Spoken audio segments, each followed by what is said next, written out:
In AD 64, a huge fire swept through Rome, destroying a third of the city. Half the population was left homeless.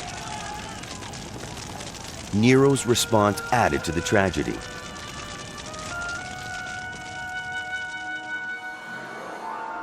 In the ashes of the devastated city, he built a massive 50-acre palace. His golden house had lavish gardens and huge lakes, even a private zoo. The emperor finally had what he'd always wanted, a peaceful retreat from political life.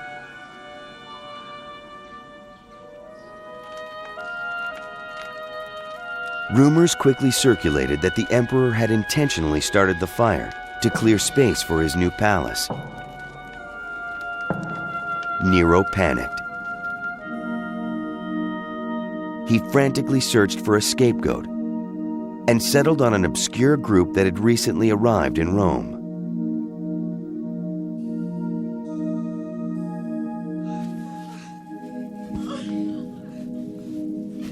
Nero substituted as culprits and punished with the utmost refinements of cruelty a class loathed for their vices, who the crowd called Christians.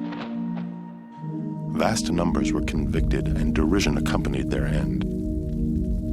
They were covered with wild beast skins and torn to death by dogs, or were fastened to crosses and burned to serve as lamps by night.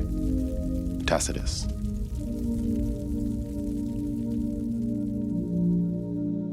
Most Romans felt sympathy for the victims.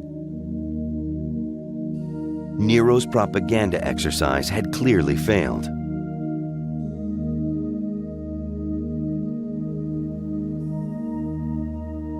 Once again, he took refuge in his own artistic fantasies and set off on a singing tour of Greece.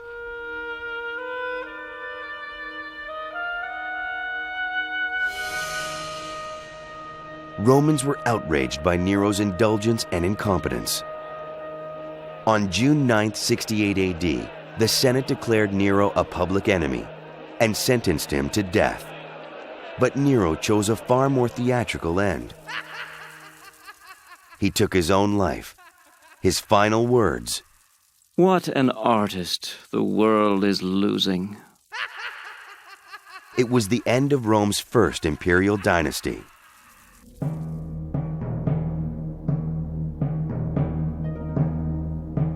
Augustus had ruled with restraint. Tiberius had ruled with indifference. Nero hadn't really ruled at all.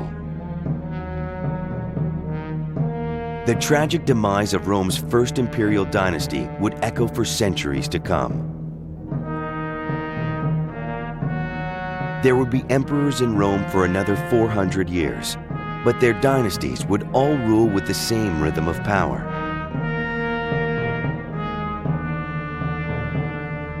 Like Augustus, they'd start off promising the best of times.